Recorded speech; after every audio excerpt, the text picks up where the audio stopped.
share my mind? And if you don't die, how should the teacher of code spend his day? To the advanced teacher of code, this question is meaningless.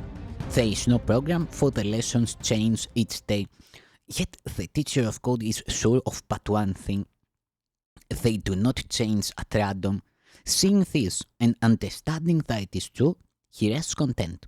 He will be told all that his role should be this day and every day. And those who say that role with him will find him so that they can learn the lessons for the day together. Not one is absent whom he needs, not one is sent without a learning goal already set, and one which can be learned that very day. For the advanced teacher of code then, this question is superfluous. It has been asked and answered, and he keeps in constant contact with the answer. He is said, and sees the road on which he walks stretch surely and smoothly before him. But what about those who have not reached his certainty? They are not yet ready for such lack of structuring on their own part. What must they do to learn to give the day to God? There are some general rules which do apply, although each one must use them as best he can in his own way. Routines as such are dangerous because they easily become gods in their own right, threatening the very goals for which they were set up. Broadly speaking then, it can be said that it is well to start the day right. It is always possible to begin again should the day begin with error, yet there are obvious advantages in terms of saving time. At the beginning, it is wise to think in terms of time. This is by no means the ultimate criterion, but at the outset it is probably the simplest to observe. The saving of time is an essential early emphasis which, although it remains important throughout the learning process, becomes less and less emphasized. At the outset, we can safely say that time devoted to starting the day right does indeed save time. How much time should be so spent? This must depend on the teacher of code himself. He cannot claim that title until he has gone through the workbook, since we are learning within the framework of our course. After completion of the more structured practice periods, which the workbook contains, individual need becomes the chief consideration.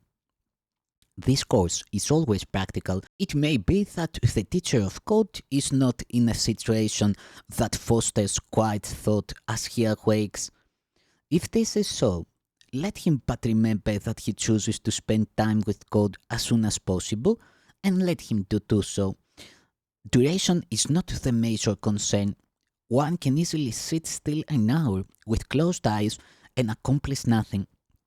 One can as easily give code only an instant, and in that instant join with him completely. Perhaps the one generalization that can be made is this: as soon as possible after waking, take your quiet time, continuing a minute or two after you begin to find it difficult. You may find that the difficulty will diminish and drop away. If not, that is the time to stop. The same procedures should be followed at night. Perhaps your quiet time should be fairly early in the evening if it is not feasible for you to take it just before going to sleep. It is not wise to lie down for it. It is better to sit up in whatever position you prefer. Having gone through the workbook, you must have come to some conclusions in this respect. If possible, however, just before going to sleep is a desirable time to devote to God. It sets your mind into a pattern of rest and orients you away from fear. If it is expedient to spend this time earlier, at least be sure that you do not forget a brief period, no more than a moment will do, in which you close your eyes and think of God. There is one thought in particular that should be remembered throughout the day. It is a thought of pure joy, a thought of peace, a thought of limitless release. Limitless because all things are freed within it. You think you made a place of safety for yourself. You think you made a power that can save you from all the fearful things you see in dreams. It is not so. Your safety lies not there. What you give up is merely the illusion of protecting illusions, and it is this you fear, and only this. How foolish to be so afraid of nothing, nothing at all. Your defenses will not work, but you are not in danger. You have no need of them. Recognize this, and they will disappear, and only then will you accept your real protection. How simply and how easily does time slip by for the teacher of God who has accepted his protection? All that he did before in the name of safety no longer interests him, for he is safe and knows it to be so. He has a guide who will not fail. He need make no distinctions among the problems he perceives, for he to whom he turns with all of them recognizes no order of difficulty in resolving them. He is as safe in the present as he was before illusions were accepted into his mind, and as he will be when he has let them go. There is no difference in his state at different times and different places, because they are all one to God. This is his safety, and he has no need for more than this.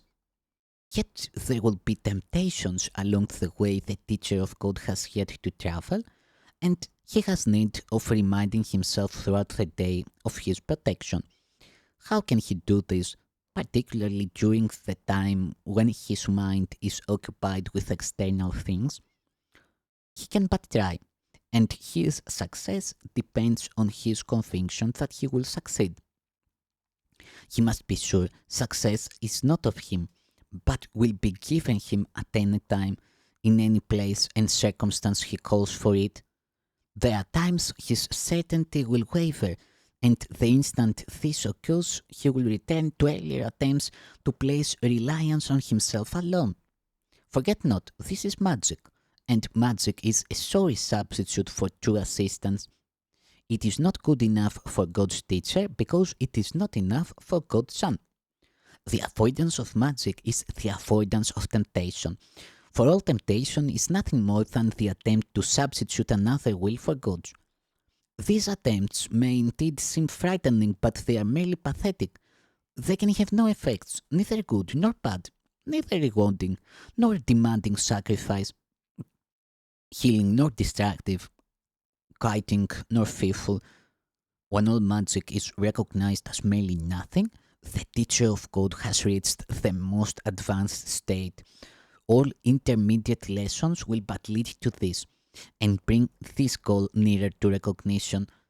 For magic of any kind, in all its forms, simply does nothing. Its powerlessness is the reason it can be so easily escaped. What has no effects can hardly terrify. There is no substitute for the will of God. In simple statement, it is to this fact that the teacher of God devotes his day. Each substitute he may accept as real can but deceive him. But he is safe from all deception if he so decides. Perhaps he needs to remember, God is with me, I cannot be deceived. Perhaps he prefers other words, or only one, or none at all. Yet its temptation to accept magic as true must be abandoned through his recognition not that it is fearful, not that it is sinful, not that it is dangerous, but merely that it is meaningless. Rooted in sacrifice and separation, two aspects of one error and no more, he merely chooses to give up all that he never had. And for this sacrifice is heaven restored to his awareness. Is not this an exchange that you would want? The world would gladly make it if it knew it could be made. It is God's teachers who must teach it that it can, and so it is their function to make sure that they have learned it. No risk is possible throughout the day except to put your trust in magic, for it is only this that leads to pain. There is no will but God's. His teachers know that this is so, and have learned that everything but this is magic. All belief in magic is maintained by just one simple-minded illusion, that it works. All through their training, every day and every hour, and every minute and second, must God's teachers learn to recognize the forms of magic and perceive their meaninglessness. Fear is withdrawn from them, and so they go. And thus the gate of heaven is reopened, and its light can shine again on an untroubled mind.